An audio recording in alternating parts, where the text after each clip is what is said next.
যেই 73 ফেরকার কথা আল্লাহ রাসূল তার হাদিসের মধ্যে বলেছেন, যেই 73 ফেরকার 72 ফেরকা জাহান্নামে যাবে, সেই 72 ফেরকার সমষ্টি, সেই 72 ফেরকার 72টা রুটিকে একত্রিত করে ঘোরা করে যদি ট্যাবলেট বানানো হয়, সেই ট্যাবলেট হলো এক একটা মধুদিয়াতের ট্যাবলেট। ঠিক কিনা বলেন আপনারা? সেই ট্যাবলেট যদি আপনাকে খাওয়ানো হয়, সমস্ত বাতিল আপনাকে গিলিয়ে ফেলা হবে।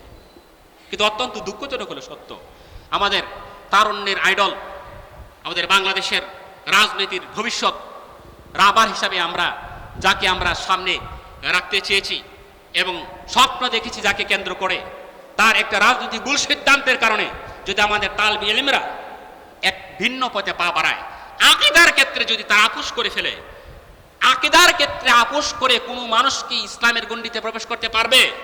আমরা এতক্ষণ আগে ঈমান এবং আকীদা বিষয়ে যে কথাগুলি বলেছিলাম, আপনারা এতটুকু যা বলেছেন, আকীদা যদি সহি থাকে সে ঈমানদার, আর ঈমানদাররাই জান্নাতে যাবে। আকীদা সহি না থাকলে ঈমানের গণ্ডি থেকে বহির্ভূত, আর ঈমানের গণ্ডি থেকে বহির্ভূত কেউ জান্নাতে যেতে পারবে না।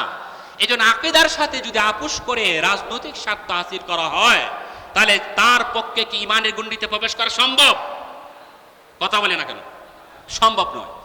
এজন্য সবচেয়ে বড় দুঃখজনক এবং বাস্তবতা হলো, এই আকীদার সাথে আপোষ করার কারণে আমাদের বিগত নির্বাচন এবং তার পরবর্তী সময়ে মাদারিসে কওমিয়ার অনেক তালবে ইলম যারা আমাদের সেই রাজনৈতিক রাহবার, যাকে নিয়ে আমরা স্বপ্ন দেখতে শুরু করছি, সেই মানুষটার প্রতি ভালোবাসা এবং সেই মানুষটার প্রতি উদারতা এবং সেই মানুষটার প্রতি আন্তরিকতা থাকার কারণে ভুল বুঝে সেই আকীদার আপোষে এমনভাবে তারা সামিল হয়েছে যে মওদুদিয়াতের বিরুদ্ধে যখন কোনো কিছু বলা হয়, যারা আমরা নতুন করে কোনো বলতেছি এরকম না, বরং আমাদের আকাবেরে দেওবন্দ সবচাইতে বেশি এই ফেরকার বিরুদ্ধে বলে গেছে। বাংলাদেশ, পাকিস্তান, ভারত, এই 3 দেশের যত আকাবের হযরত উলামায়ে কেরাম ছিলেন, সবচাইতে বেশি কলম ধরেছেন, সবচাইতে বেশি বই লিখেছেন যেই ফেরকার বিরুদ্ধে। এই ফেরকার নাম হচ্ছে ফিতনায়ে মওদুদিয়ত। সেই ফিতনায়ে মওদুদিয়তের বিরুদ্ধে যখন কেউ কথা বলে, আমাদের আকাবের হযরত উলামায়ে কেরাম যখন কোন লেখালেখি করে, সবার আগে এসে প্রতিবাদ করে আমাদের তালবে ইলম এর পরিচয়দারী কিছু এরকম আমাদের ছাত্র, নাতি ছাত্র, পুঁথি ছাত্ররা। অত্যন্ত দুঃখ এবং আফসোসের বিষয়, কারণ তারা একটা রাজনৈতিক দলের সদস্য, একটা রাজনৈতিক দলকে সাপোর্ট করে, আর এই রাজনৈতিক দল এই ফিতনায়ে মওদুদিয়াতের সাথে তারা আপোষ করেছে। এরা বিদায় ভাবতেছে এখন মওদুদিয়াত হালাল হয়ে গেছে। মওদুদিয়াত কি হয়ে গেছে? হালাল হয়ে গেছে। মওদুদিয়াত ওরা প্রকাশ্য ঘোষণা দিয়ে তওবা করার আগ পর্যন্ত এরা কখনো আপনার হালাল হবে না, এই আকীদা থেকে তারা কখনো আপনার সরে আসে নাই। মুখে যত কথাই বলুক যে আমরা মওদুদির আকীদাকে আমরা মানি না, মওদুদিকে আমরা আকীদার ইমাম মানি না, মওদুদিকে আমরা ফিকের ইমাম মানি না, মওদুদিকে আমরা নামাজের ইমাম মানি নাই, এরা মুখে মুখে যত কথাই বলুক, তাদের এই ধরনের কথা তাদের কোনো সিলেবাসে, বই পুস্তকে কোথাও নাই। এগুলি মন গড়া গাল গল্প। তাদের সিলেবাসে মওদুদির বইয়ে ভরপুর। তাদের সিলেবাস মওদুদির যে আকীদা, সাহাবায়ে কেরামকে মিয়ার হক মানা যাবে না, এবং নবী আকরামকে, নবী আলাইহিস সালামদেরকে আপনার মাসুম মানা যাবে না। ইসমাতে আম্বিয়ার ব্যাপারে আহলে সুন্নাহ ওয়াল জামাতের আকীদা পরিষ্কার। সাহাবায়ে কেরামের মিয়ার হকের ব্যাপারে আকীদা পরিষ্কার। মহাগ্রন্থ কোরআনুল কারীমের মধ্যে আল্লাহ পাক রব্বুল আলামিন বলেছেন, ফাইন আমিনু বিমিসলি মা আমানতুম বিহি, সাহাবায়ে কেরাম যেভাবে ঈমান আনছে এমন ঈমান যদি তোমরা আনো, ফাকাদ ইহতাদাউ, তাহলে তোমরাও হেদায়েত পেয়ে যাবে। বলেন সুবহানাল্লাহ। আমাদের ঈমানকে সাহাবায়ে ঈমানের মানদণ্ড মাপকাঠি বানানো হয়েছে। সাহাবায়ে কেরামের প্রতি আল্লাহ তাআলা নিজেই রাজি এবং খুশি হয়ে ঘোষণা করেছেন, রাদিয়াল্লাহু তাআলা আনহুম ওয়া রাদু আন, সমস্ত সাহাবায়ে কেরামের প্রতি আল্লাহ তাআলা সন্তুষ্ট হয়ে গেছেন। এজন্য ইজমায়ে উম্মত হয়ে গেছে, আসহাবী কুল্লুহুম উদুলুন, সমস্ত সাহাবায়ে কেরাম ইনসাফের পাল্লায় সর্বোত্তীর্ণ। বলেন সুবহানাল্লাহ। এজন্য সাহাবায়ে কেরামের পুরো সমালোচনাকে আল্লাহ রাসূল পুরো হুঁশিয়ার উচ্চারণ করে নিষেধ করেছেন, আল্লাহ আল্লাহ ফি আসহাবী, সাবধান সাবধান আমার সাহাবায়ে কেরাম সম্পর্কে। ফামান আহাব্বাহুম ফাবিহুব্বি আবাহুম, যারা আমার সাহাবায়ে কেরামকে মুহাব্বত করে আমাকে মুহাব্বত করবে। ওয়ামান আবাগাযাহুম ফাবিবুগযি আবাগাযাহুম, যারা আমার প্রতি বিদ্বেষ, সাহাবায়ে কেরামের বিদ্বেষ রাখবে, আমার প্রতি বিদ্বেষ রাখবে। এক হাদিস আল্লাহ রাসূল বলেন, আস-সাহাবী কান-নুজুম, আমার একটা সাহাবী নক্ষত্রের সমতুল্য। বিআইয়িহিম ইকতাদাইতুম ইহতাদাইতুম, একজনকে অনুসরণ করো তুমি হেদায়েত পেয়ে যাবে। সুবহানাল্লাহ। সাহাবায়ে কেরাম ব্যাপারে কোরআন এবং সুন্নাহ একদম পরিষ্কার। ইসমাতে আম্বিয়ার ব্যাপারেও কোরআন এবং সুন্নাহ একদম পরিষ্কার। নবী সাল্লাল্লাহু আলাইহি সাল্লাম স্পষ্ট মুহাম্মদ সাল্লাল্লাহু আলাইহি ওয়াসাল্লাম সম্পর্কে এবং সমস্ত নবীদের সম্পর্কে আল্লাহ তাআলা ইরশাদ করেছেন, ইন্না ফাতাহনা লাকা ফাতহাম মুবিনা লিয়াগফিরা লাকা আল্লাহু মা তাকাদ্দামা মিন যামবিহি ওয়া মা তাআখার। পূর্বপর যদি কোনো বিচ্ছুতি কারো কোনো নবী থেকে হয়ে থাকতো, এগুলো আল্লাহ তাআলা অগ্রিম মাফ করে দিয়েছেন। নবীদের জীবনে কোনো গুনাহ নাই, নিষ্পাপ মাসুম। ইসমাতে আম্বিয়া, নবীরা নিষ্পাপ, এবং সাহাবা কেরামের হক, এই দুই জিনিস বানা হলো ইমানের জন্য অন্যতম খুঁটি।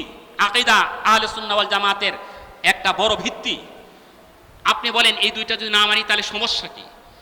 সমস্যা হলো রসুল যারা আসছেন, নবী রসুল যারা এসেছিলেন তারা হলেন আপনার শরীয়ত প্রণেতা, এবং সাহাবায়ে কেরাম হলেন সেই শরীয়তের বিস্তারকারী, প্রচারকারী।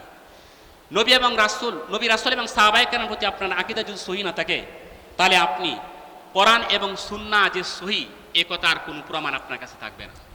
এজন্য নবী এবং সাহাবাদের প্রতি আপনার ঈমান এবং আকীদা যত বেশি সহি থাকবে, কোরআন এবং সুন্নাহর প্রতি আপনার আকীদা এত বেশি মজবুত হবে। নবী এবং সাহাবায়ে কেরামের আকীদা যদি আপনার দুর্বল হয়ে যায়, কোরআন সুন্নাহ থেকে আপনার আকীদা দূরে সরে পড়বে, নাস্তিকতা এবং মুলহিদ তাওহীদ থেকে বিচ্যুতি আপনার জন্য তত লাজেব হয়ে যাবে, আবশ্যক হয়ে যাবে। এই জন্য রাজনৈতিক কোনো কারণে হোক যা বা হোক মান, যে কোনো কারণে হোক, আকীদার সাথে আপোষ করা চলবে না। ঠিক আছে ইনশাআল্লাহ? সবাই বলেন। আমাদের তালেব ইলমদের এখানে যেহেতু তালেব ইলমরা বেশি, এই জন্য বিষয়টা বললাম, আমাদের খুব চোখ কান খোলা রাখতে হবে, সচেতন থাকতে হবে। দুনিয়ার আপনার স্রোতের টানে গা ভাসায় দেওয়া যাবে না, স্রোতের উল্টা পথে চলতে হবে। রাসূল কারীম সাল্লাল্লাহু আলাইহি ওয়াসাল্লাম রেখে যাওয়া আদর্শ আপনার আমার জীবনের আদর্শ। রাসূল সাল্লাল্লাহু আলাইহি ওয়াসাল্লাম রেখে যাওয়া আদেশ এবং নিষেধগুলি আমার জীবনের সবচাইতে বড় পাথেয়। এক্ষেত্রে কোনো মানুষ, আমাদের একজন আকা, উনি ভুল পথে চলতে পারে।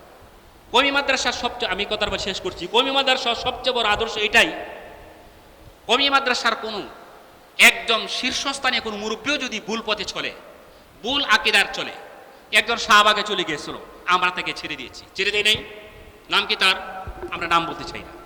শাহবাগে ছেড়ে দেওয়ার কারণে আমাদের একজন আকাবের পর্যায়ের লোক, যাকে নুর হোসেন কাসিম রাহমাতুল্লাহ আকাবির বলেছিলেন, আমরা সেই লোকটাকে ছেড়ে দিয়েছি।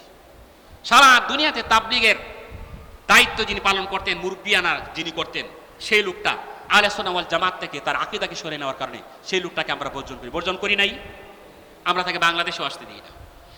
এইভাবে বিভিন্ন সময়ে আমাদের সবচেয়ে বড় মুরব্বী লোকটাও যদি আমাদের আকীদা এবং আদর্শ থেকে নিজেদেরকে সরায় ফেলেছে, সাথে সাথে আমরা বর্জন করেছি। এই জন্য রাজনৈতিক কোনো কারণে আমাদের কোনো আকা যদি ভুল পথে চলে, তাহলেও আমরা তাকে এই ভুল পথের অনুসরণ করতে পারি না, বরং আমরা ঈমান এবং আকীদার ক্ষেত্রে জাম্মে গাফিরকে আমরা অনুসরণ করব। জাম্মে গাফির যে পথে, আমরা সেই পথে থাকবো, এবং যে কেউ ভুল পথে যায় তার জন্য আল্লাহর কাছে আমরা ইস্তেগাসা করব, সাহায্য প্রার্থনা করব। আল্লাহ পাক রব্বুল আলামিন আমাদের সকলকে আমৃত্যু দিন এবং হকের উপর ইস্তেকামত থাকার তৌফিক দান করুন। হক এবং হক্কানিয়াতের নিশান বর্দান হয়ে আমাদের সকলকে এলাই কালিমাতুল্লাহকে বুলন্দ করার তৌফিক দান করুন। সকল আমিন। ওয়াহিদুন আলহামদুলিল্লাহি রাব্বিল আলামিন।